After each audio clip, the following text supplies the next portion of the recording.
Hello everyone, I'm Nisha from Social Bits, and today I'm with the founder of Talented Hippo, Nisha Mutneja. Thank you for joining me today, Nisha. It's a pleasure to have you at Social Bits. Thank you, Niharika, for having me. So Nisha, could we begin with a little about yourself? Sure. I am Nisha, as you mentioned already. I was born and brought up in a very small town of Rajasthan named Kharsana, which you wouldn't have heard of because not many people have heard of. I did my dual degree BTech and MTech in nanotechnology, which is purely a research domain. I started with amidst and ended up with IIT Bombay. And after that, I always thought that I will be someone who will change this world with nanomaterials. I was researching in cancer, fuel cells, and many other applications. But when I came to IIT Bombay, I got exposed to SINE, which is an incubator of IIT Bombay. Mm-hmm. And a lot of my friends of mine had their startups there. And I was like, wow, this is the world I would want to be part of. And that's where the big pivot from a research domain to the world of entrepreneurship happened. I kind of started working with early stage startups. And then I founded at my own into health tech. And recently I started another almost 6-8 months back, just started Hippo. And that's how we are here. That's great. Very interesting journey. So let's begin with a little bit about Talented Hippo. What is it about? So Talented Hippo, you can say that it's an educational metaverse for kids. So educational metaverse. Yeah. Okay. And could you exactly tell me what is your offering, as in with schools, with colleges, how does it work out? So we create and sell out creative curriculums. We basically teach creative thinking to kids. But it's a B2C platform, so we directly reach out to the parents or parents directly reach out to us. We do not partner with schools as such. We are not a B2B, we are B2C. So you can come to our website and sign up for our upcoming modules. These are monthly modules. You can come here and sign up for the next cohort-based monthly modules. That's how it is. Okay, great. So when you say you're teaching kids creative thinking, what does it include? And what is the age group? Who enroll to your platform? Got it. So when we say the word creativity, you will observe like in the normal world, even before I was doing Talented Hippo, it means like when we look at someone drawing or painting, we feel, oh my god, how creative. But when we look at someone like being scientist or being a coder, we never say how creative, we say how smart, how intelligent. But the reality is creativity is not domain specific. It's domain agnostic. It's like whenever you connect dots differently, you are creative, right? It's basically creativity is an umbrella term. You can say creative thinking, problem solving, divergent thinking, critical thinking. All of these things come into creativity. And when you ask me like what do I teach? So I want to say we do not teach. Because creativity is, we call it superpower of humans.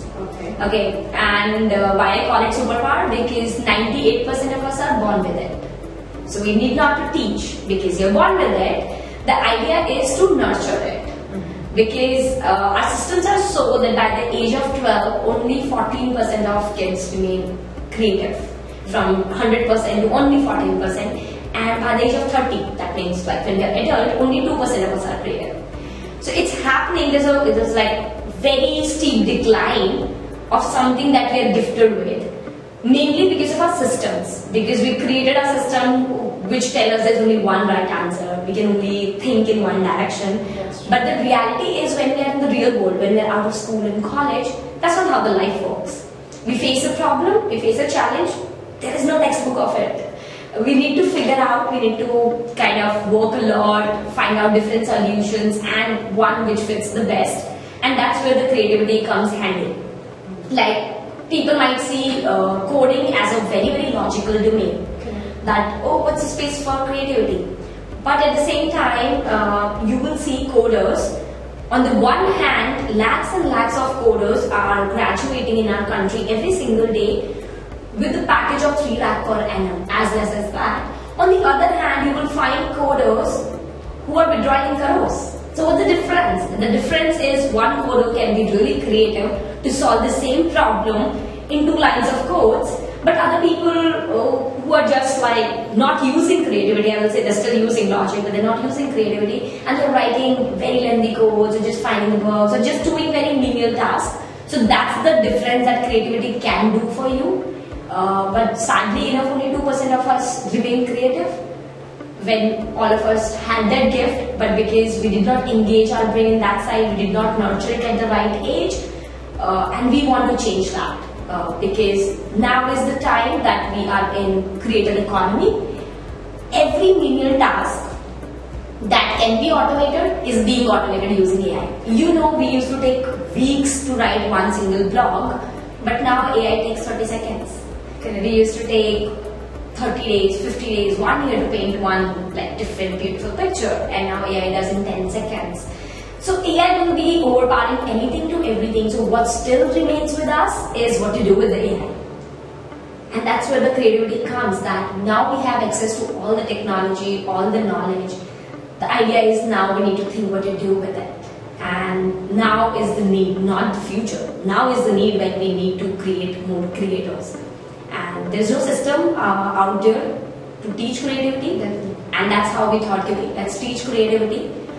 But the idea is to do it in Metaverse, to make it more immersive, engaging, fun, because that's how kids like it. Even we would not like to sit on Zoom call for hours and hours. So I feel Metaverse is the platform which kids enjoy, and to make them learn something and something that they enjoy would be the great fit. Yeah, that's actually very insightful what you have mentioned here. So you also mentioned that when we go out in the world and when we solve problems, that's when we use our brain, because when we are in school, we've always been in these structured, places where, okay, aise karna hai, this is how we have to do it, and that is why maybe I've never thought of this, कि somebody can, nurture creativity. So that's it. So suppose I'm a kid that is coming to Talented Hippo. What do I expect? So when you come to Talented Hippo, we, as I said earlier, we run monthly courses. Okay. Which are in a cohort. When I say cohort, it's like 15 kids in one cohort. You take twice a week session. You can sign up for a weekend batch or a weekday batch. Mm-hmm. And the most interesting part is, as I said earlier, creativity is domain agnostic. So it can be applied in any domain. So it can be learned in any domain. Mm-hmm. So you learn it in the domain that you enjoy. It's not like you enjoy art. So you can learn the creativity, but if on the other hand I enjoy math, so I can't learn creativity because I do not enjoy art. So if you enjoy whichever domain, you enjoy engineering more, you enjoy maths more, you enjoy drawing more, you enjoy learning more about space, so you choose a domain in which you want to learn and sign up for the course on a monthly basis. And then there are two kind of learnings that are happening in this entire 1 month. One learning is the domain that you chose. Okay. Because if we are teaching adults, let's say I want to teach an entire sales team of yours creativity, they already know sales, right? So we have the building block. If we are teaching to marketing people or coding people, they know that basic. But for kids, they do not know, because these kids are 6 to 12 years old. Okay. Right? So very, very young. Sometimes even 4 years, 5 years. So they do not know anything. So for them, you need to, they can imagine all they want, but if you do not have the building blocks, I can imagine, hey, I want to build a car. Mm-hmm. But let's say there was no car, let's say. And a kid came up with the idea, that, hey, I want to build something that takes us from one place to another in the shortest period possible. Okay, you could come up with that, but if you do not know the basics of mechanical engineering and so many other things that goes into building a car, you would not be able to do it. So we need to give kids something to work with, whatever domain, right? So the idea is to give them a domain knowledge. So let's say you picked up digital art. Okay. So I would teach you the basics of digital art itself. Like the first session that we do with the digital art, the first principle is anything to everything that you can see around, like literally in this room or anywhere in the world, is made up of very basic geometrical shapes and lines and edges. That's it. So you can break down the most complex thing out there into very, very basic geometrical shapes and draw it. So you do not get overwhelmed. Oh my God, it's very complex. A tree is very complex. How do I draw it? Or even with the life, like you look at a very complex problem, the idea is to not get overwhelmed. Just take a breath and see how you can break it down in the smallest pieces and then solve it. So that's what the first session of digital art that you can, like when a kid comes, we take this first session, we call it Robin Hood Base Camp, right? They come in as a spy of the king. If you are aware of the Robin Hood story, I'm sorry. No worries, it's okay. Yeah, that's where the age gap shows. So Robin Hood was someone who used to steal from the riches and distribute it to the poor. Okay. So accordingly, he is someone who is stealing, right? But on the other side, he is distributing to the poor. So you are always in this, okay, is it the right person or the wrong person? It's in the gray area. It's in the gray area, right? But as he's stealing, the rich people are complaining to the king. Hey, oh my God, our gold is going, and this is going. So these kids are king's spy. They'll come to the Robin Hood area, and it's a 3D area, right? And they'll spy for the king that, okay, what this Robin Hood guy is doing. Is he alone, or he has an army to do this entire task? How do they live? If we need to attack them, how do we really attack them? And how do they train for these loots? Where do they keep this gold and everything? Because if we are attacking, we need to know where are they keeping it so we can take it out, right? So they're coming, 15 kids are coming as king spy, and they're like exploring it at their own, because Metaverse is something a replica of your real space, right? You can, in Zoom only one person can talk, rest of people have to hear. But in this, it's just replica of real space, so one person can talk in this room, other person can talk in the other area, and this won't be like a disturbance for other people. So they go and explore the entire area at their own. This is Metaverse part, right? Then comes the critical thinking part, because you're coming as a king spy, so you have to really think that what insights make sense for the king. What do you really tell about this space? If you tell, oh, it's green, king is like, okay, what do I do with this information? So you really have to think of an insight that makes sense for the king. So that's where the critical thinking or the creativity part comes. And comes the third lesson, where digital art comes. Like, because this entire piece is set in a medieval period, because that's where the Robin Hood was, the entire story is set up in that area, you cannot click because you do not have cameras. But you can paint, you can draw, whatever insight you. So yeah, that's where the digital drawing part comes, because whatever insight, let's say a kid wants to show that they do archery to train themselves better. So a kid start drawing an archer in the board, and they learn the digital drawing part. And by the end, every kid present their insight that, hey, this is I want to tell to the king, and this is what I do. So the final presentation, collaboration part comes, and this is the entire session of 60 minutes. And in the next session, they'll be building on the similar things with a different space, with a different context. But in the same domain, they chose digital art. Okay, it's pretty interesting, and I think I got what you're offering at talentedHippo. So now let me move on to So could you point out some of the challenges that you faced as a business? Okay, first of all, it's like on the technology front, Metaverse is a very, very new technology. Definitely. Though you can say, in a way, it's an old technology as well, because virtual reality has been around. But Metaverse use in education is quite new. So people are not, there are not many people out there who are building on this tech stack. So finding people who know this is a big challenge, because every time you get stuck with one challenge, now almost your 2 weeks, 3 weeks are just gone in figuring that out. Like if you were building on any normal Web2 tech stack, you can find so many people. You can call your friend, hey, you're stuck here, and then that person can help you out. But in this, you first have to figure out who knows this. Correct. And then if that particular person knows this particular challenge, so that's a challenge that we have been facing. And on the other side, on the business front, I'll say not many people are aware of creative thinking abilities, right? They're like, yeah, if you are born with it, if the kids are born with it, why we need to kind of teach it or engage it or nurture it? But if you do not nurture it, it will decline, and that's what research suggests, and the past surveys have suggested that only 2% of us will remain creative because you're not engaging it, right? Like if you, for that matter, you forget your mother tongue if you don't talk for like very long. So yeah, for how long you can just like sustain something which you don't engage, and same goes to everything. So I think those are the two big challenges that we are facing.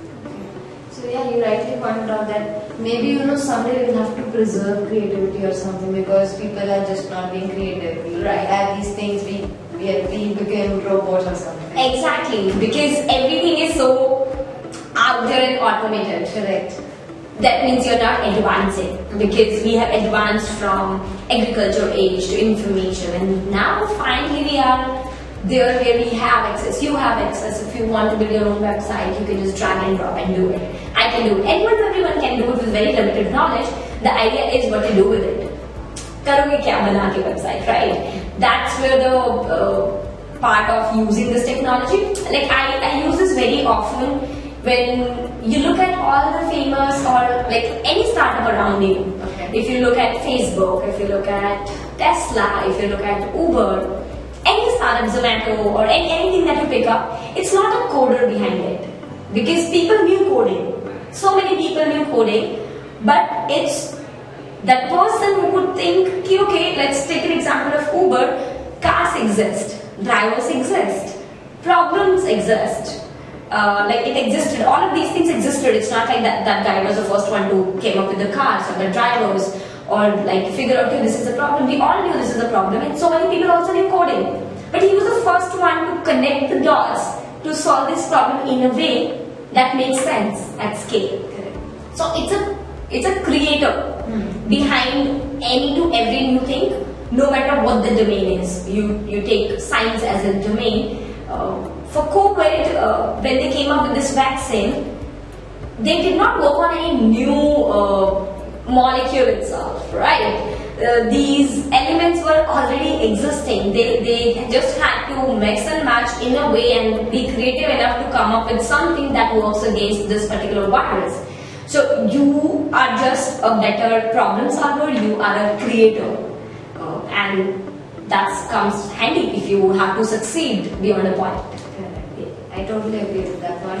And you also mentioned that there are not a lot of people who are doing this. Right. So so speaking about that, do you have any competitors as of now? So I won't say that we are the first one to try teaching or nurturing creativity. People have in their own ways. For example, when I was a kid or when you were a kid, we all were taught drawing, dancing, and that was just an attempt to teach us creativity. But sadly enough, we were just taught the hard skill of drawing or hard skill of dance. We were not given freedom to think in that direction, to imagine that, okay, the flowers can be black or green as well, but we were taught flowers are orange and red and yellow. Yeah. But the reality is black flowers do exist, green flowers do exist, but whenever a kid paints flowers black or green, teacher immediately say, hey, flowers are not supposed to be black, they're supposed to be red. But why? Like, it's first the kid who can imagine, and second, in reality it exists, it might be real.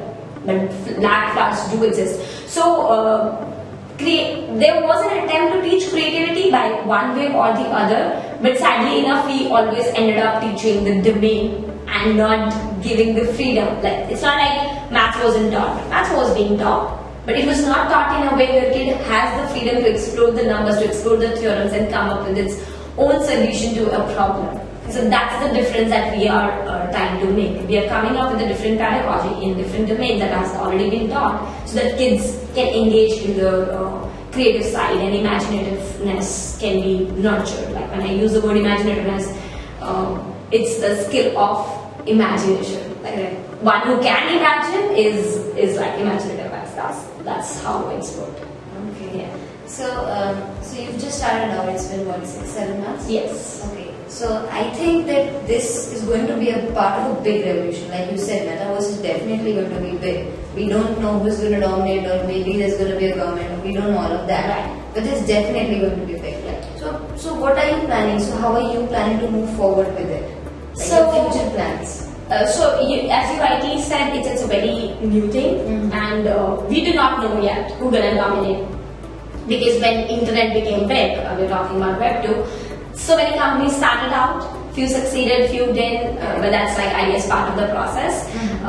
So what we plan is, first the core of the business, the core of vision is to nurture creativity. So that should be intact, like that should not be touched. and then using the metaverse to its best capabilities.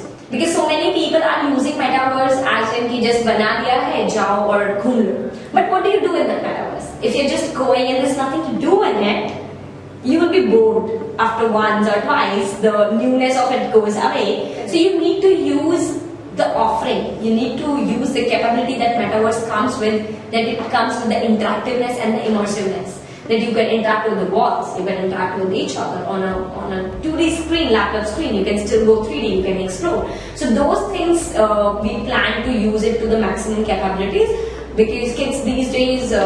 Like screen time, we all call it screen time is an issue, but they're spending a lot of time on gaming, on Roblox, on Minecraft. It's a challenge to take away the screen, right? But the moment we say, oh, seekhna hai, I want to learn online. The reason because learning is not interactive, learning is not immersive. So we plan to kind of make it as immersive and as interactive that kids enjoy it, but there is a learning curve to it. So that's the future plan, basically, to nurture creativity for the next generation and using Metaverse to best of its capabilities that it can offer. Great. So I wish you all the very best with Talented Hippo. Yeah. And apart from this, so we are running a Women Entrepreneurship series at Social Biz. So since you are a women entrepreneur, I would just like to ask you, like, what are your thoughts on women entrepreneurship? So I feel in the past, since generations, women was not given the spot at the table, right? And now it's high time that we give them that. We give the power back, because yes, they are powerful. It's only about the space and the opportunities that we somehow ignore. Oh, she's a woman. Maybe she's not that serious about the career. Maybe it's just a hobby, or maybe it will fade away in a year or two. Maybe she should be more like towards the family and this. So not many times women in my age is asked this question. So you'll be getting married soon. What do you think after that? What would happen to your company? And my question is, do you ever ask this to a man? Correct. When they get married, do they leave working on their companies, on their dreams? So why do you even have a doubt that when I have a family or when I get married, this will take a backseat? This won't. This is my dream, and this is as important to me as anything else, or as important to me as it is to any men out there. So stop doubting women and give them the opportunity that they deserve. Though I appreciate, like in today's generation, people are doing a lot. There are so many forums out there.